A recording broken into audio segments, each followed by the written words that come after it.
women choose who gonna be their pimp. Yeah.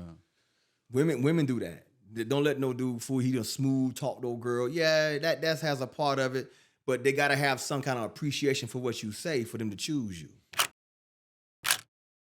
Hey, what's up, fam? It's your boy Coach Crump with the Boy Man King podcast with my man, My 100 boy, Grand Crumpy. Chizzy. Hey, man, it's good to be in here. Another amazing episode we're about to hear. And listen, my man's in the building. honor. This when the honor hits you. You Yeah. know what I'm saying? When you got the G, triple OG, you know what I'm saying? Triple The OG, one and triple OG. only.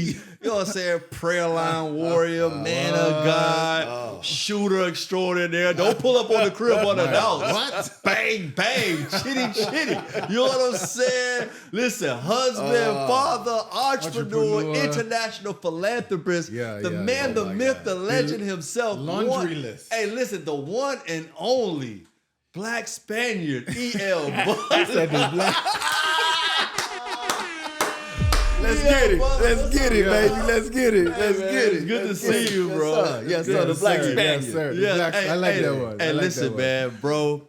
Man, I don't even know where to start with this one. Just because this man has blessed so many men in his 100%. man year. Like, it's like you're talking about, we can have a whole episode on just how you've been blessing men for like 15, 20 years straight, and all the levels and the work you're doing overseas. Like, it's like, yeah, what would you like to start? I guess that's the question, man. Man, I'm gonna start wherever you want to start. So Let's talk about the shirt you got on, man. You got the Prayer Warriors. Oh logo, man, you know this is one of the original. This is the first design you did. Yeah, you came up with. So talk about how like a lot of everybody in this room is really connected from the original OG ET himself. We was fellowshipping today at Forward, bro. Amazing. But you represent a shirt that really has all of us really bonded together, man. Yeah. Talk about that, man. Well, you know, I came down down to Forward, and I purposely pulled this out. Yeah, because I was going word to Forward. 'Cause I knew wasn't nobody gonna really have it. And they was like, well, some dude. As soon as I walked in, some dude was like, "Hey, man, I like your shirt." I was like, "Yeah, this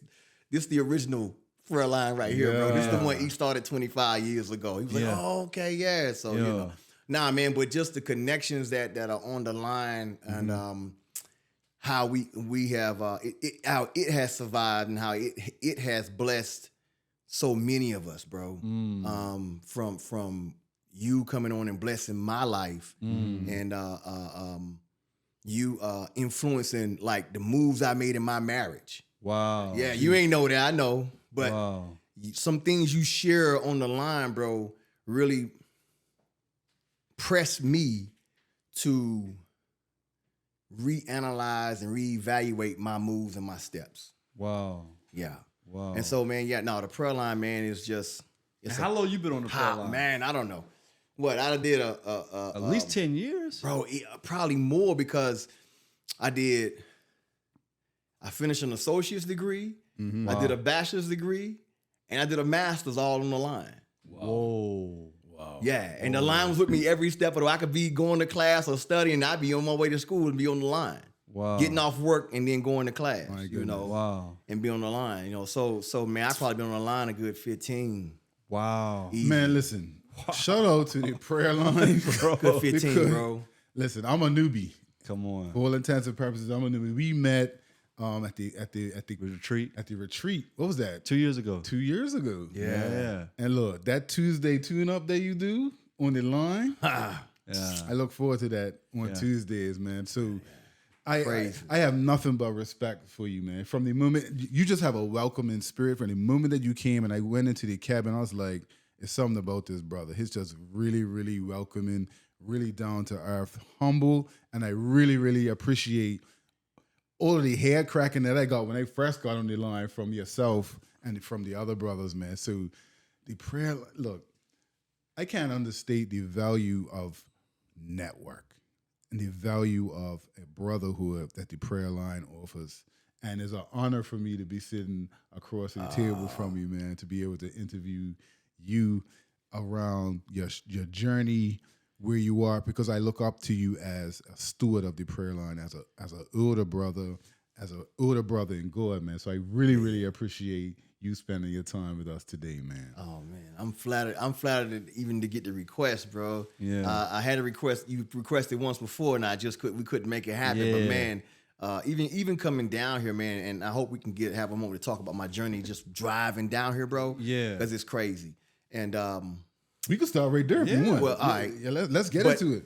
But let me finish this part, because I just want to say, man, I appreciate the thought that you guys even want me to be on this platform, bro. Yeah. So I don't take that for light. Right. It's an honor to sit here and for somebody to say, hey, we want you to be a part of something we're growing. Yeah. And just have a speaking. Man, I promise you, bro. I was sick the first time I couldn't get down here. Yeah. I was sick, bro. And so, man, again, it's just an honor, man, to sit with you guys and be on Boy Man King. Yeah, appreciate you, man. Yeah, I'm a fan. Yeah. I'm a fan too. You know what I'm saying? Thank you, bro. I'm a fan. We so appreciate for your sure. support, man. And talk about how men, sometimes we can't pick our day ones, but we got to be strategic with our day twos. Yeah. And you have strategically built a network of men, an ecosystem of men that not only you're a part of, but you help engage, you help nurture, you help build, but you are intentional about that space in your manhood. Talk about that intentionality of building your day twos in your manhood, bro. Man, yeah, that's a great starting point. Because the people you surround yourself with, whether you want to admit it or not, bro, they influence your decisions. Yes. In such a big way.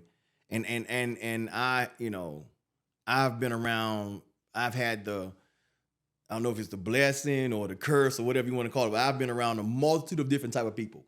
Yeah. Right. And they've all influenced my behavior and my decisions in a certain way. So having the right day twos, really, because most of my day ones, man, they locked up. To be honest with you. My dude, man, Eli the Prophet, bro, he doing 48 years. Wow. Yeah, he probably won't ever get out. I don't know. He may not even survive, and he probably got more time than that because some actions that happened on the inside that, made him commit some other stuff while he in there. So, he'll probably never get out. Wow. You know what I'm saying? So, having some day twos, man, that you can reflect on and you can build with and you can have, and then like remembering the decisions that you made because of the people you had in your life. Yeah. You know what I mean? How they like being honest with yourself and not thinking, okay, I'm an island, I can make my own decisions. Not realizing that everything around you, your environment, the people that's in it, how you were raised, all these things affect the decisions that you make. Sure. And your choices affect your behaviors. Wow. Right? And they even affect your feelings and your values. Right? Because your values can change over time. Yeah. Yeah. Right? You can, for example, right? When I was a kid, my favorite color was red. As I grew and got into the game, I couldn't stand red no more. Right. Yeah. Right. And my favorite color became blue. Okay. Right? So now I'm transitioning out of that, right? And I do therapy on myself. I buy some red stuff for my kids so they can walk around in it, because I can, I just still can't put a lot of stuff on that ain't that's that color. Wow. Right? I might even buy some red underwear so I can put it on. Right. Yeah. You know what I'm saying? So because I got to transition my mind, like, okay, you ain't in there no more. You won't do that no more. And really think about, man, this used to be your favorite color. Wow. Let's talk a little bit about growing up, because I'm glad you segued there, because we often we're going to talk about the journey from boy, man, king, and we're going to have a starting point growing up North Carolina. What was growing up like with you? Talk a little bit about home life, about middle school, high school. You alluded a little bit to gang culture. Talk a little bit about EL. What do they call you in the streets, if you don't mind me asking, at that level? D.O.G. D.O.G. Dog. D.O.G. That was my name. Okay. Yeah, that was my name in the street. Matter of fact, there's some of my homies, they kids still don't know my real name. They still call me Uncle Dog. Wow. Even though I'm not that person anymore. But Yeah. that was the name that I had in the street. Okay. Growing up in North Carolina, man, was mixed, man, because my parents, my parents are rural folk. So, and you probably can relate to this. My parents are rural for the country folk. So my mom was a sharecropper. Okay. She had to drop out of school around the 8th grade and help, pick cotton and potatoes. That was the crop they did, right? Yeah.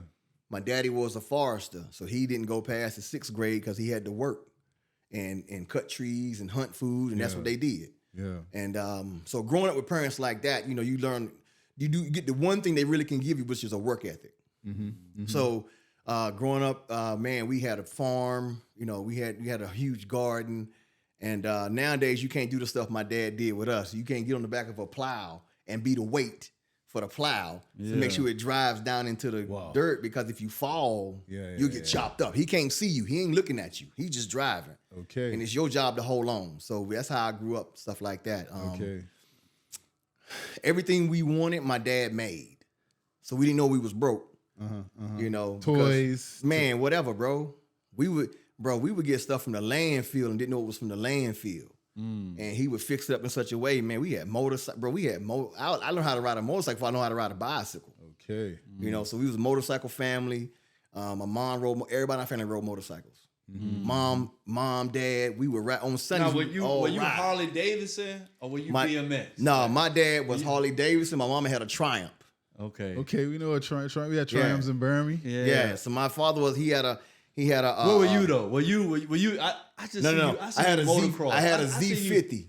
I had a Z50 with the fat tire trail bike. The first one I come up on. Brothers had trail 70s, and they moved up to the 125s and the 250s.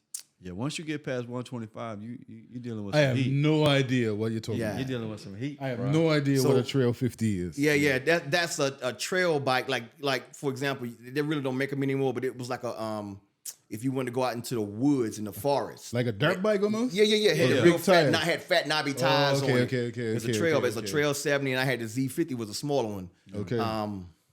Probably remind you of those bikes that you see at Walmart now, where they got the little trail motorcycles. Right. Well, that's similar to what an ATV almost. Yeah, but it was on two wheels. Okay. On two wheels. I got you. So it was a trail bike. So we it's grew more up like around navigating tracks. type. It ain't open. Yeah. It ain't open road. It's like you just trying to navigate. Get over the rough. Yeah. It's woody type joint. It ain't a racer. My brothers moved up to the racers later on. They did go-kart racer. They did dirt bike racing. Right. So motocross, I mean. Yeah. And so they did that. We would always go up around. One of our houses we had our own racetrack. Yeah. You know what I'm saying? So stuff like that. So they don't know about country life, man. So how many siblings you have? I had 5. I have 2 now.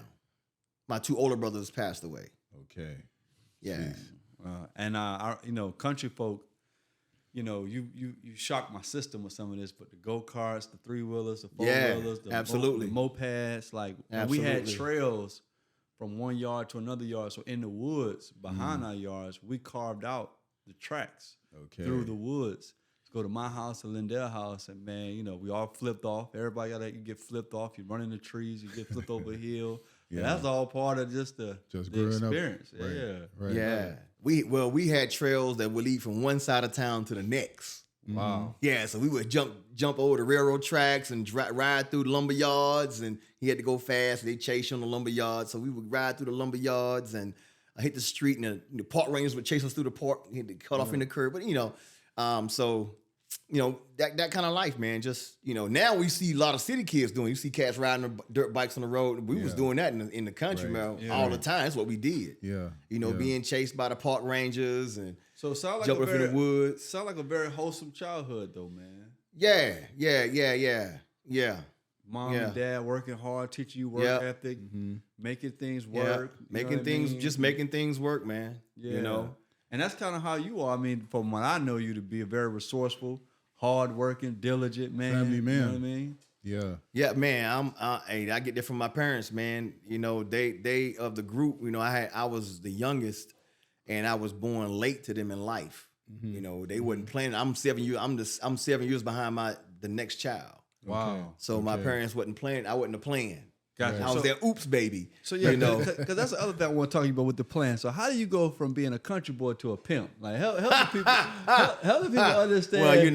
Well, I learned my game from women.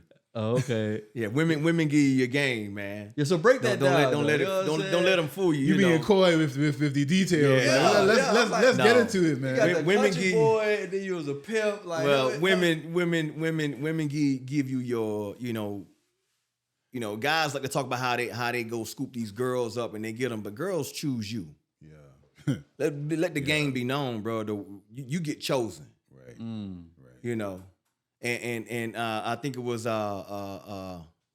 it Pimp C them on your boy album Andre 3000. He did the video of him getting married, and my man said, I'm trying to get chose. Yeah, right. Yeah, he's telling the truth, bro. Yo, women choose who gonna be their pimp.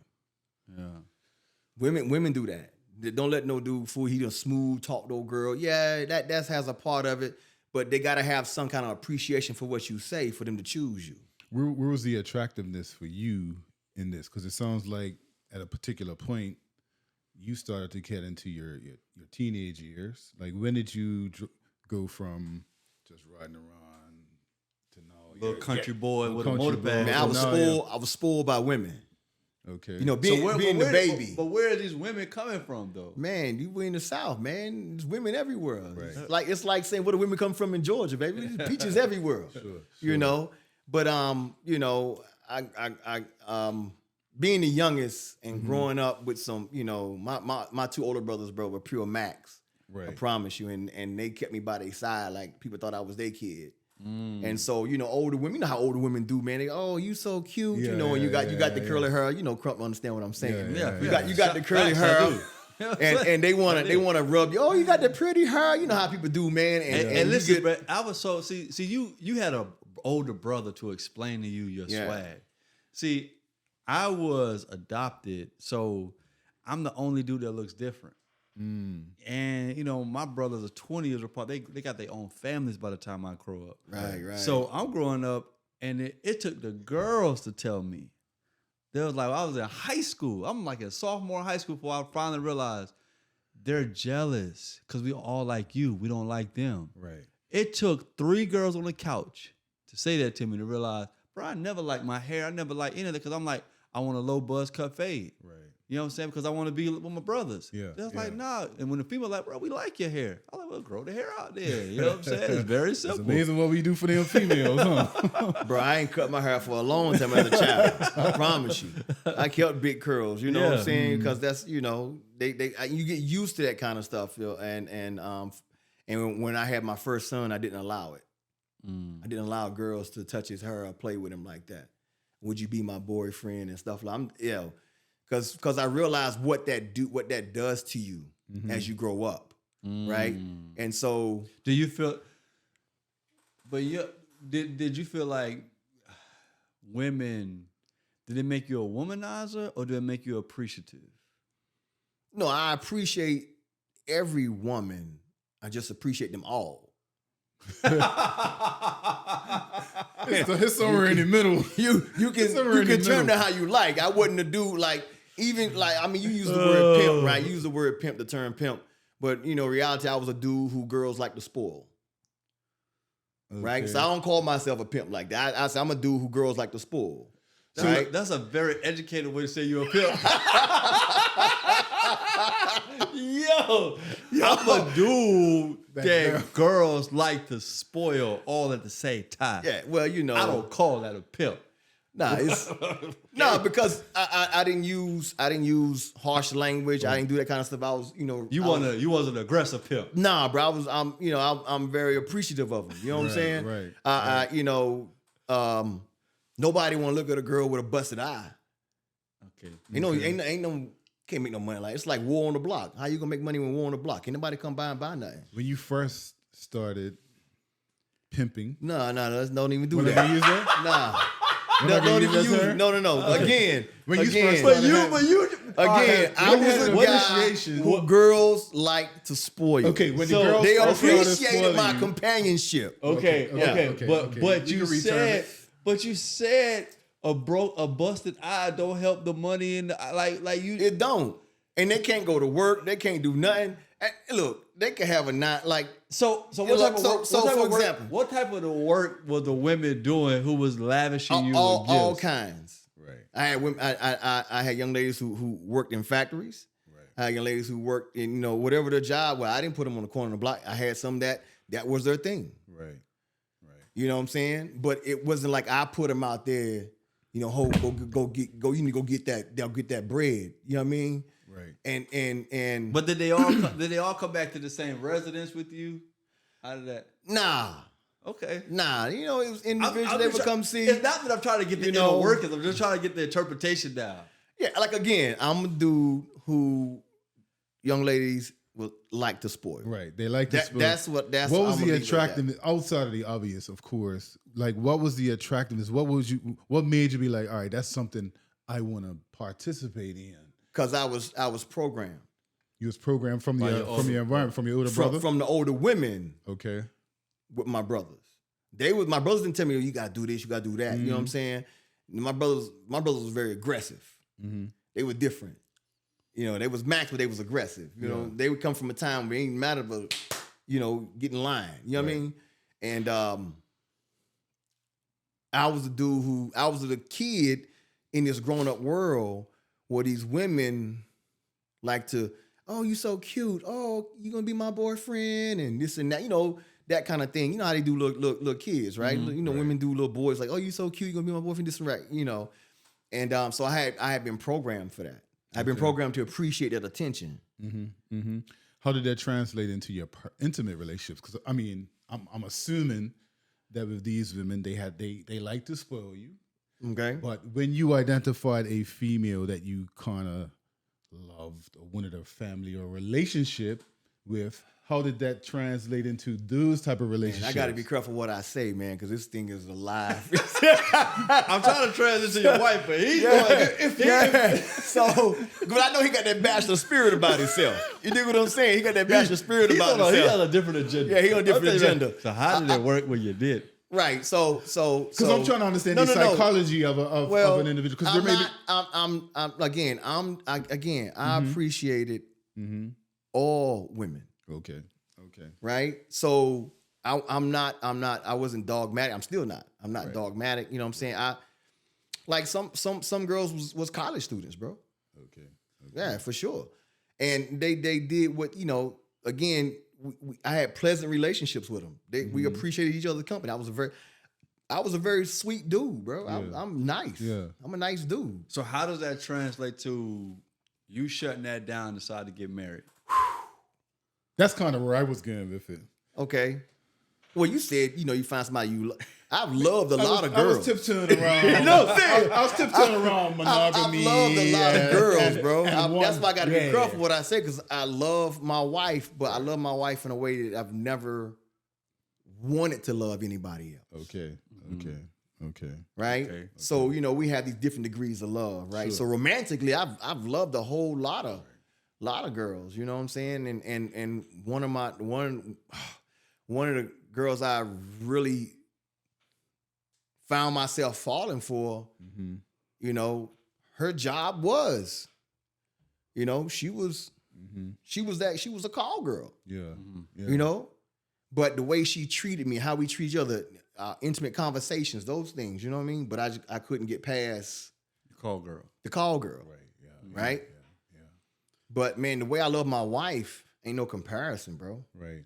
Like there's no, like from conversations to being able to pray with her and to, man, just how we sit on the phone and not even have a conversation, just knowing we in each other's presence, bro. That's different. You know what I'm saying? Or we can just be around each other and not even speak, bro, and just, you know, our toes touch. Right. You know, we just sitting there. We ain't having a comment. We ain't doing nothing. We ain't having a comment. Ain't nothing romantic, but we just enjoy being in each other's presence. Okay. So that's different for me. How does that translate though with you fighting the demons of your past, or she's being aware? I'm pretty sure she's aware of some of your lifestyle prior to her. Here's the thing I saved her from. I told her I would never tell her some things that I done. She don't need that pressure. She don't need to try and figure out what she got to live up to or what she's got to compare herself to, right? Because talk about that. Is that a rule that you live by? That is a rule I live by. Yeah. There's some things I won't share. Even when we went through premarital counseling, I told the counselor some things I'm not going to share with her, and I'm not going to share with you, right? Because y'all don't. That's a different world. Yeah. And the world I shouldn't have been in, that no one should even be in. But you find some people find themselves there. For example, professional athletes. Yeah. Both of y'all, right? So that's a different world. You trying to explain the things that you experience and have to go through. And I was talking. I had Sully down at the church. Yeah, and he spoke, man, and shared and the things he was sharing. He couldn't share everything because people couldn't even fathom sitting in a $1 million condo with millions of dollars in your bank account, any woman you want, and still being at the brink of saying, I want to give up. Yeah. I'm glad you said that because I heard Dr. Aria Vernon was just, he was doing a men's event in Cleveland, Ohio. And he was just talking about, like, don't tell them. Like, because now you put all that on them. Bro. To they process, because, like, bro, again, what I've been exposed to and what I've seen is like, that's not natural, though. That's not how a social, relational thing will work. That was an experience. That was an event. That was a anomaly. Like, you have to process. But I guess because you were such a nice guy, I think the challenge for men, let's say they're not a professional athlete, been exposed to or not been a pimp, but they still went to the strip club. They still seen porn. They still seen some things was like, yo, women do that, or the person can do that. Like, my mind is stuck on that. How do you, even if you was like, yo, I was a nice guy and we had some dope conversations, that you just make sure you keep your boundaries of, it was all a lifestyle that I've experienced directly, right? But I don't let it, like, we talked about it at Forward today, for example. You found a way as a man with something that every man's battle is to never go back. Right. It sounds like you mastered to never go back to that area of your life. Yeah, it's now you won't even bring up with your own wife. No. Right. You won't even bring up with a certified confidential counselor. Yeah. I'm never opening that door. Is that a weight you feel you carry? I'm good with it. Okay. Because some of the things I've been through, man, I like, even with my homies, there's some things I'll never speak because, I got to protect the guilty. Legal, yeah. I get it. I got to protect the guilty. You know what I'm saying? So it's some things, and Brian Thomas, man, God bless him, bro, was solid on that, bro. Like when he went to court, he was like, and Cass may not know Brian Thomas, you know, but man, when he went to court, man, and he could have told on everybody. He was like, nah, I did this crime. That ain't on them. I'm just doing on up to the part I did and live up to that. And they was trying to get him to tell on other people to get himself off. He was like, I ain't doing it. Yeah. Right? But he lived up to his part of the deal. I mean, he lived up to what he did, right? So, and I didn't learn that from him. I just, that's just something, okay, I won't ever speak on what people did, or because I can't ever tell everything I did because it incriminates somebody else. Right. Yeah. Right. Yeah. And so, with my wife. But I guess I'm going back to Chizzy. Before you go to your wife part, going back to Chizzy's point, how do you compartmentalize all of that to never be a weight? Like how is it at all, not at all, or weight on you? It took some time, bro. Okay. Yeah. Because this ain't the first time I've had to just keep my mouth shut. Right. Yeah. You know what I'm saying? Yeah. Right. There's some things some homies did that we did. You just got to keep your mouth shut and ride it out. And I've learned to do that. Like you just block, like it's boom, you just put it somewhere and leave it there, bro. It's like you can't talk about it. Matter of fact, figure out how you can forget about it and let's move forward. But for some men, like I think your strength is amazing. Amazing. Your mental blocks and your being able to process and to compartmentalize that. But do you feel like, because we gotta figure out how you got so healthy, like because you coming off very healthy, strong, vibrant, bright, clear. I got you. But you talked about it was a process. It did the prayer line. Man, what are you talking about, bro? Help in that transition of helping. Only the grace of God, bro. Yeah. Yeah, but see, the prayer line is God's grace in our life too. Mm-hmm. You see what I'm saying? The prayer line, like God, we look at God's. Sometimes we compartmentalize God's grace. God's grace can be putting you in an environment where you can grow. Yeah. Mm-hmm. Like it's about a grace. We say, oh, it's by the grace of God. And I was glad he said what he said. They was like, hold on. God was like, don't do that, son. There's some decisions that you made. Yeah. Right? So there's some environments you choose to stay in because you know you need to be there. But it's by God's grace, you got there, but it's your choice to stay there. Yeah, facts. That's a bar, bro. Right? Yeah. And in those growth environments, it's not easy to stay there. Come on. Because you're getting chopped at and you're getting cut at. And sometimes there were some things that I still had an appreciation for, like I still had a taste for, that being in that environment was not gonna fit. So I had like I tell people all the time, there's some things I was dealing with that I couldn't let go. And I had to say, look here, God. I had a conversation with God. I said, God, look here. I know I need to let this go, but I can't. You have to take it from me. Yeah. Come on. Yeah. Right? That craving, that desire. Oh, yeah, the craving and desire, bro. It was some things I just couldn't let go of, right? And God told me flat out, the voice I heard said, just don't do it anymore. It's like, just don't go back. I was like, God, but I want to go. I know you want to go back, but don't. Right? You can't go back. What does a daily step look like for not going back? Without being it looked like the shakes. Yeah. It looked like it looked like sitting in the corner, bro. It was a time I sat in my mama house and was scared to go outside. For not going back. For not going back, bro. Yeah.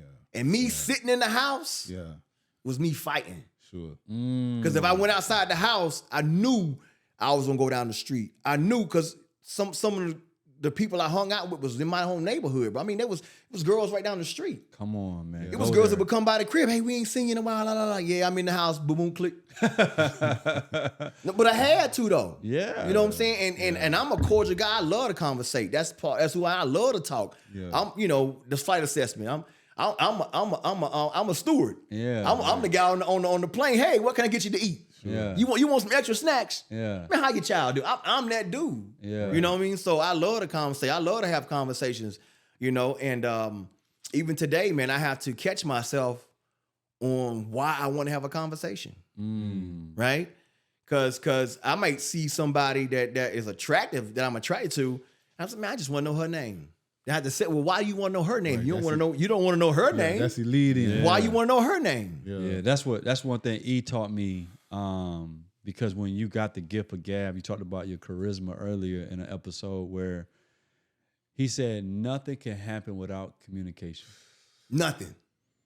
So he was like, all I need to know is if I'm ever having a feeling going left or right, just make sure no communication happens. Takes place. Yeah. If no communication happens, nothing happens. Yeah. And you talked about that because I'm glad we looked at a practical step of how you help transition. You talked about environments, even though if they cutting you up and they chopping you up and challenging your manhood and challenging your narrative, don't leave the environment. It's your decision to stay there. Your decision to stay. And you talked about fighting in a place where people don't even realize you're fighting. You in your mama's house. And people think you in there, you a grown man visiting your mama, not realizing you actually are in there fighting your flesh, not to go up the street to old girl to have a conversation because it could lead to something. I was sharing with somebody on the prayer line, and I think it's important to share this because even as a grown man I'm at a stage where I need certain attention, pampering from my wife, right? But I have, I think, a sexual drive that can be unfair to her in some aspects. I do. Don't change the fact that I still got the drive. Right. But I refuse to watch porn, to masturbate, go to the strip club and spend my money. I just refuse to do those things. But there's still some other options. Right. Right? This is 2023. You can be creative. Yeah. So one time I was having an urge here recently, and y'all, I mean, we're men. So you have these weird urges that just beating up my brain in the middle of the night. And where's the space to find this? When everybody's asleep, it's the middle of the night, and I had one conviction that I had a small voice in my head, don't leave the bed. There's no way anything can happen if your wife who's laying right next to you, if you stay in the bed. If I don't creep to the bathroom by myself, if I don't creep downstairs by myself, if I don't find that little dark hole by myself and take my phone or take whatever else device, there's nothing that can happen. So I was just sitting there, brothers, don't leave the bed. I was in the middle of the night, don't leave the bed, don't leave the bed, don't leave. And then it got to, okay, pray.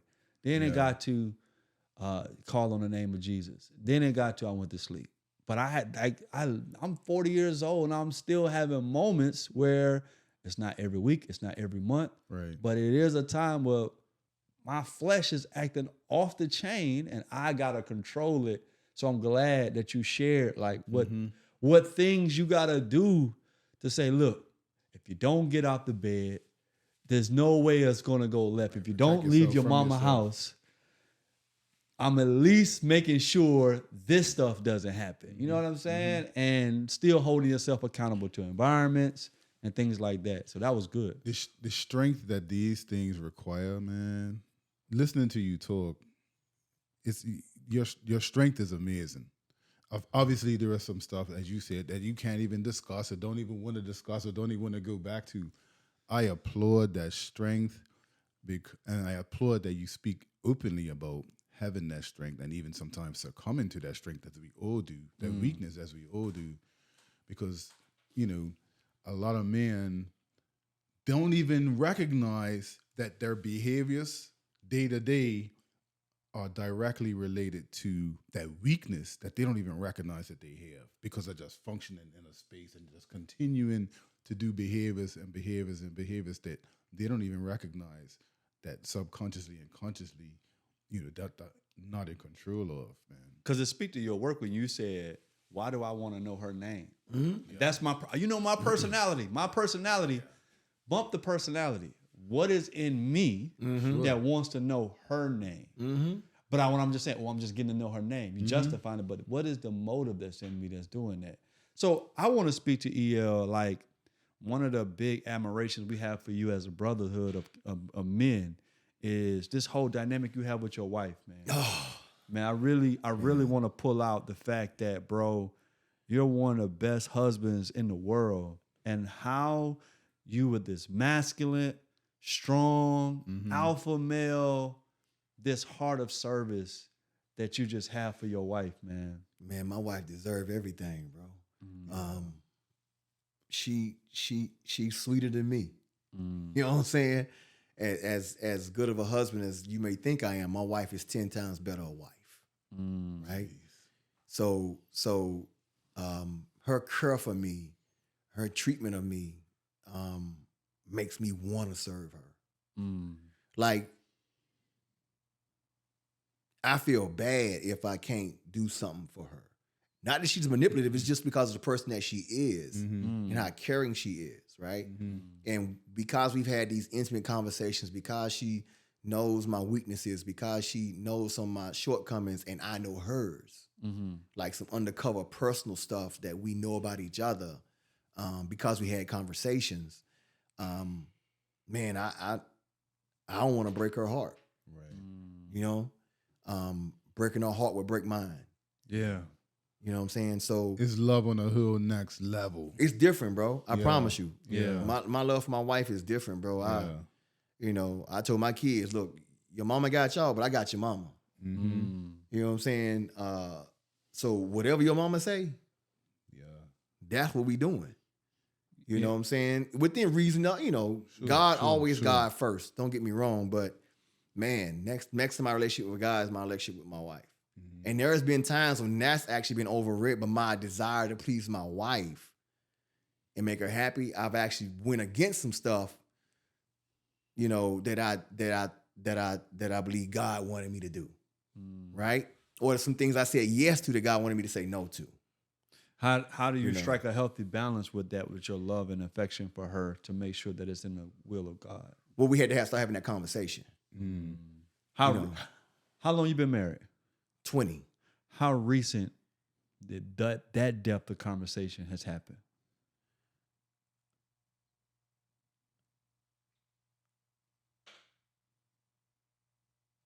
Couple of weeks.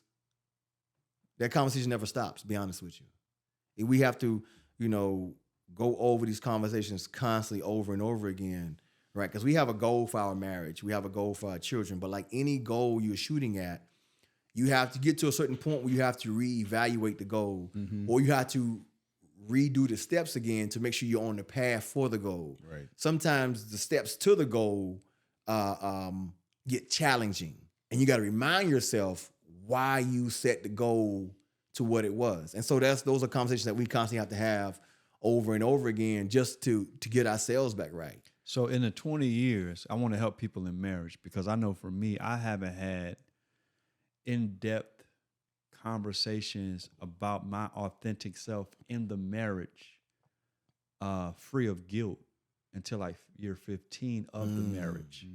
So I'm kind of trying to get a better understanding of, when did you decide I'm showing up as my full self, authentic self, values and vices and all to her, and she received it without you just working to make sure she's happy?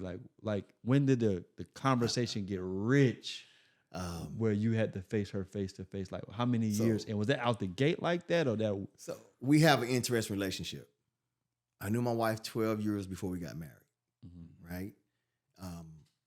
Not in the biblical sense of knowing her, right? And shout out to my wife, because, you know, when we got married, I've been her only one, right? Wow. Yeah, that's my wife. Again, she next level. She's a different person, right? So to bless me with that, right? Because she honored that part of her life. And she teases me sometimes, like, you were supposed to wait for me, but you didn't, but now we here. You know, things like that. But you know, so we had an opportunity to have conversations in the past. And when we decided to get married, which is there's probably a whole podcast by itself. Yeah. But anyway, when we decided to get married, I was at a point in my life where I don't have time for games. I've already been through so much and so many different relationships and so many challenges in life. Like, I ain't got time for that, bro. Do it or we ain't gonna do it. And this is who I am. Yeah. Right? This is who I am. You know, I ain't trying to hide nothing from you. You know, ain't no needing, you know, doing all of this. You know, I remember her mom saw me with a tank top on. She saw some tattoos. She was like, "You got tattoos?" Like, you know, and my tattoos, they mean something. You know what I mean? They just ain't, hey, you know, praying hands and stuff like that. Yeah, you know what I'm saying? I got to cover up in certain places I go to in the country, because sometimes I'm, you know, hey, they can't be seen where I'm at. Yeah. You know what I mean? So you know, in fear of, you know, somebody challenging or wanting to come at me or something just because of some old markings. So, but anyway, from the time we decided to get married, it's been real like that. Like, we talked about what was okay in sex and what wasn't, right? What type of sex was okay and what wasn't, you know, and we had to come to an understanding, because I had experienced a whole lot of stuff, right? I experienced some stuff that, you know, you probably ain't supposed to experience. Yeah, you know, been touched by girls in ways that you probably, you know what I'm saying, and didn't realize, oh, I like that. You know what I mean? You know what I mean? Right. So, and then my wife was like, okay, that's crazy.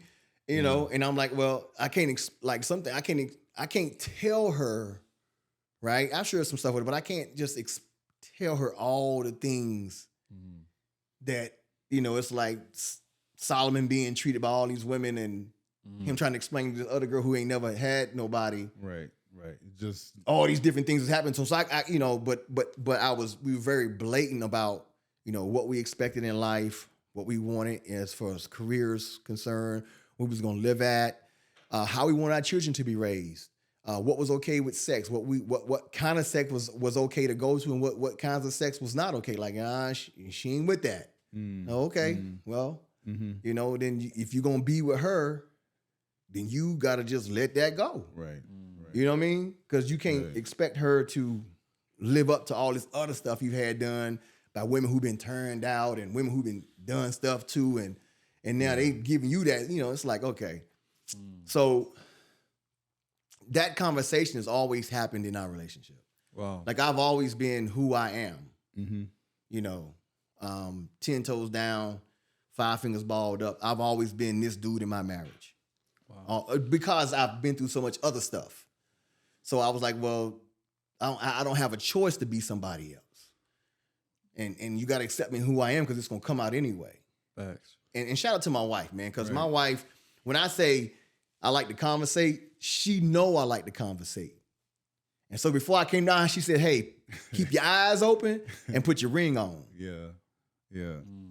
Right? Yeah. Keep your eyes open, put your ring on. When she said keep your eyes open, she wasn't talking about being a world on the road. She was like, when you get to Atlanta, you watch out for who coming at you, right? And who you may be wanting to come at. Who you might I just want to know her name. Right? So my wife said, keep your eyes open. Right. Ain't nothing like having real conversation.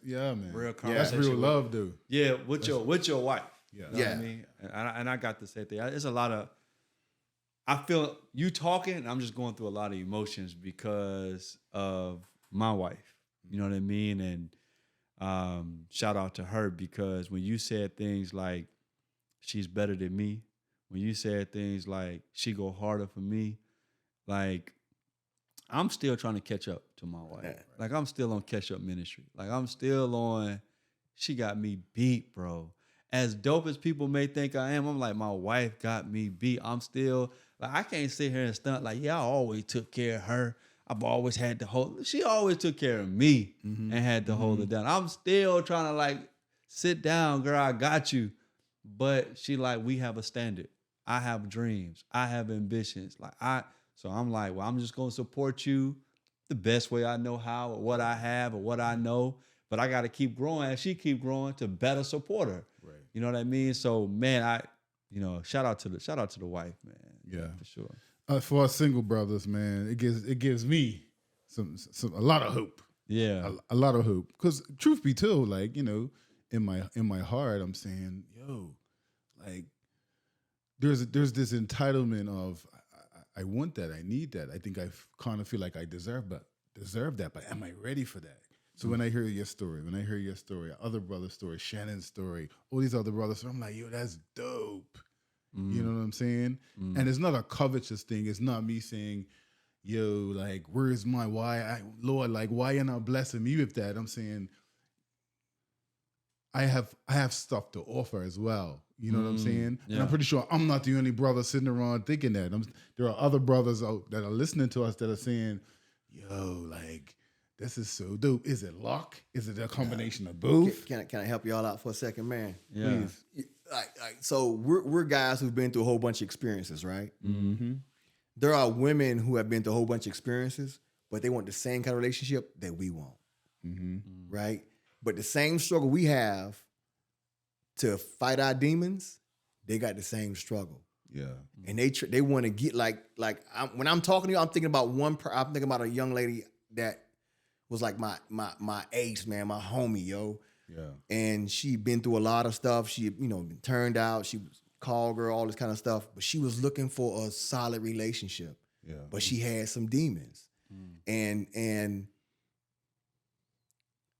she found her solid relationship, bro, and she fought her demons. Okay. But it was a dude who had to work with her.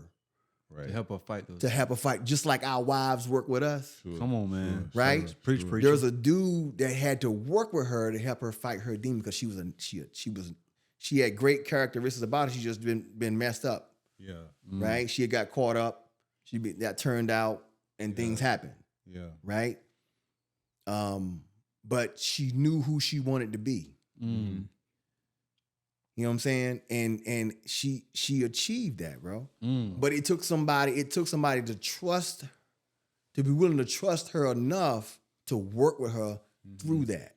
So I'm saying that for the single brothers, because there's some single brothers who may see and say, oh man, I want a wife like Eddie's. Right. But bro, it's hard to find a woman who ain't had nobody and waited till she was 30. You dig what I'm saying? Yeah, my wife was 30 years old, bruh, Yeah. and she was a virgin still. Wow. You dig what I'm saying? That's So crazy. exactly. Yeah. Not even to have like we'll say a low body count is 4 people. Right? And that's okay, cool, 4 dudes, right? But to have one who had no body count. So, some stuff that's happened to me is, again, is grace. It's her willing to knowing I gotta. She was like, "How many?" I said, "I don't even want to talk about it." Come on, right. Yeah, we can't even count them. Yeah. We're not even gonna go there because you may get disgusted. Sure. Right. So just know I got a high body count. Yeah. Right. But then her willing enough to work with me through my demons. Right. To see some good. Yeah. Right. To see some good. Well, because she met me at a decent part of my life. So to see some good, but to know my past. Right. And then when we moved to where I live, because that was the plan. We got married where she lived, but we moved to where I live because I had a son. So she didn't want me to be away from my son. Right. Right? She didn't know you got to be a father to your son. So we gotta stay where your son at until he old enough, and then we can figure out what we're gonna do after that. Right? But he was 10 years old. Yeah. So it's gonna be a while before he was old enough. Right? Her doing that and then moving into a city where when she came down, it was like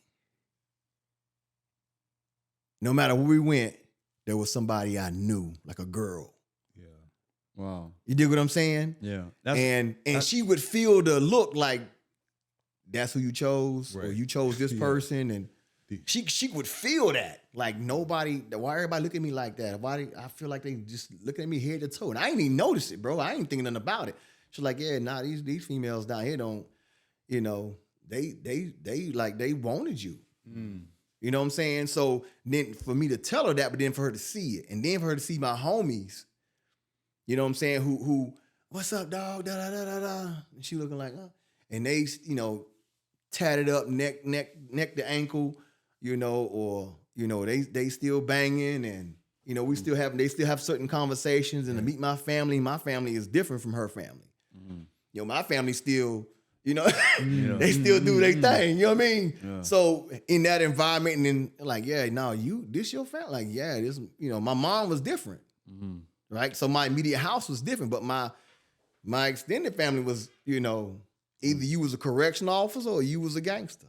Yeah. Right. You know what I mean? Shout out to the wives, man. And for those who are worried, concerned, Chizzy is still available. He's on the market. You can slide up in his DM and shoot your shot. You know what I mean? That's all we say. We say shoot your shot, man. Yeah, man, as we wrap up, bro, like what is like your message as a man that you want to give the people to be like, yo, man, this is at the end of the day, and all this work that you've done as a man, man, we couldn't even. Well, we need like 3 episodes to get the work that you do for sure. But if you could just kind of the thing that you want people to understand that you want all men to have, all men to become. What is that last thing you want to kind of share with our audience? Don't believe the hype that society has put us in as men. Like, don't believe that box. Like they limited us to a certain behavior, or to say that if we act a certain way, then we're not men. If we do certain things, then we're not men. And this is what men do, right? We don't really truly understand how God really endowed men in the position that God meant for man to be in, right? And when we get that, when we really dig into that, we got this thing with priest, provider, and protector, right?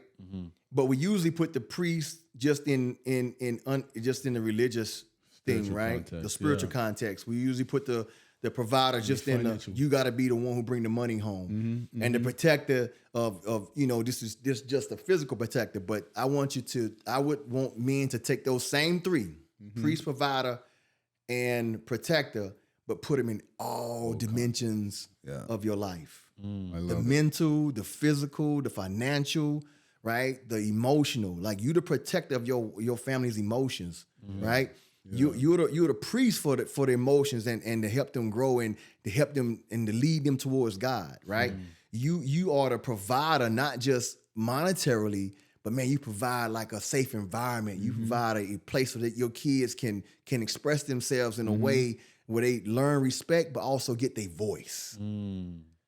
Right? And then your wife don't feel like she can't say what she want to say because you get in a mood or some kind of way, and you got to protect her emotions as well. Protect her heart. How she feel, right? And so, you know, that's what I would say for me. And get out of this box that society has put us. So we got all these labels. We got alpha, we got sigma. You know what I'm saying? Alpha man, he's a sigma man. He's all these labels of what a man is. And it's like, man, we men are multidimensional. Like to be a man is not just one thing. I'm not just a provider. I'm a caregiver, bro. You know what I'm saying? I put my kids to sleep. Sure. You know what I'm saying? I wipe their wounds. I kiss them on the forehead. You know what I'm saying? I do all that. Like, it's just think my wife who the one provides them with this emotional care when they go through stuff, when they feeling some kind of way. My kids, my wife would tell you, my daughter come to me before she come to my wife on certain things. Yeah. Right? Because we've had real conversations, bro. I've been intentional about helping them to develop their own voice and not my voice. You know, because they priest too. Like, if you a priest, that means that, like, with Aaron, right? And shout out to, you know, just understanding the Bible a little bit. Nobody could be high priest but Aaron's kids. Right? Yeah. But there were other Levites who were not of Aaron's lineage, but they still had a role as priest. They just couldn't be high priest. Right. So your children or your wife, they are still priests. And you got to develop them in a way of being a priest.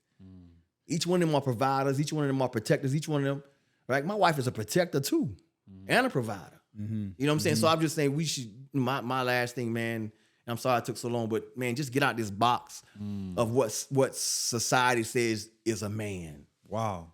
Man, I love listening to you talk, man. Yeah. This could be for hours, bro. Yeah. And we want to thank you guys. Yeah. Thank you, Ebra. Appreciate it. It's been a blessing. Thank you, bro.